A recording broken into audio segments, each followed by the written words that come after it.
Nous avons commandé à l'homme la bienfaisance envers ses pères et mères. Sa mère l'a porté, subissant pour lui peine sur peine. Son sevrage a lieu à 2 ans. Sois reconnaissant envers moi, ainsi qu'envers tes parents. Vers moi est la destination.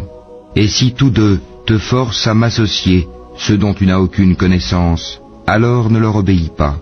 Mais reste avec eux ici-bas, de façon convenable, et suis le sentier de celui qui se tourne vers moi.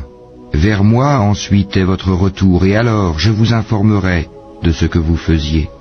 Ô mon enfant, fût-ce le poids d'un grain de moutarde au fond d'un rocher, ou dans les cieux ou dans la terre, Allah le fera venir. Allah est infiniment doux et parfaitement connaisseur. Ô mon enfant, accomplis la salate, commande le convenable, interdis le blâmable, et endure ce qui t'arrive avec patience. Telle est la résolution à prendre dans toute entreprise.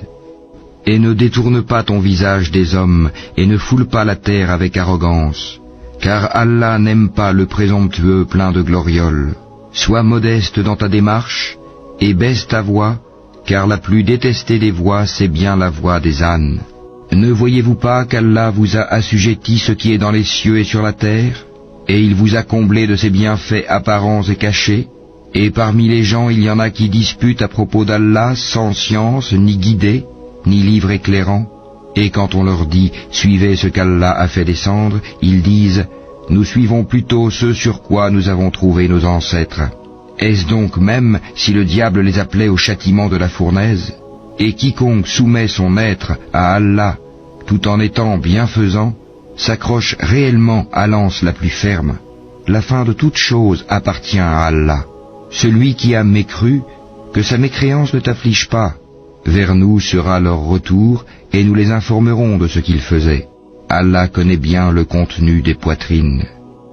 Nous leur donnons de la jouissance pour peu de temps, ensuite nous les forcerons vers un dur châtiment.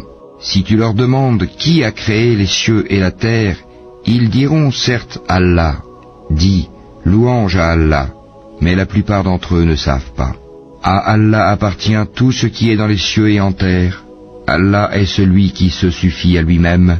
Il est le digne de louange. Quand bien même tous les arbres de la terre se changeraient en calame, plume pour écrire, quand bien même l'océan serait un océan d'encre, où conflueraient 7 autres océans, les paroles d'Allah ne s'épuiseraient pas, car Allah est puissant et sage. Votre création et votre résurrection à tous sont aussi faciles à Allah que s'il s'agissait d'une seule âme. Certes, Allah est audient et clairvoyant. N'as-tu pas vu qu'Allah fait pénétrer la nuit dans le jour, et qu'il fait pénétrer le jour dans la nuit, et qu'il a assujetti le soleil et la lune chacun poursuivant sa course jusqu'à un terme fixé? Et Allah est parfaitement connaisseur de ce que vous faites. Il en est ainsi parce qu'Allah est la vérité, et que tout ce qu'ils invoquent en dehors de lui est le faux, et qu'Allah c'est lui le haut, le grand. N'as-tu pas vu que c'est par la grâce d'Allah que le vaisseau vogue dans la mer, afin qu'il vous fasse voir ses merveilles? Il y a en cela des preuves pour tout homme patient et reconnaissant. Quand une vague les recouvre comme des ombres, ils invoquent Allah, vouant leur culte exclusivement à lui. Et lorsqu'il les sauve, en les ramenant vers la terre ferme, certains d'entre eux deviennent réticents. Mais seul le grand traître et le grand ingrat renient nos signes. Ô hommes, craignez votre Seigneur, et redoutez un jour où le père ne répondra en quoi que ce soit pour son enfant, ni l'enfant pour son père.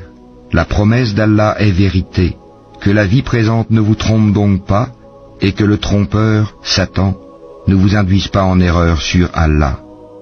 La connaissance de l'heure est auprès d'Allah, et c'est lui qui fait tomber la pluie salvatrice, et il sait ce qu'il y a dans les matrices, et personne ne sait ce qu'il acquérera demain, et personne ne sait dans quelle terre il mourra.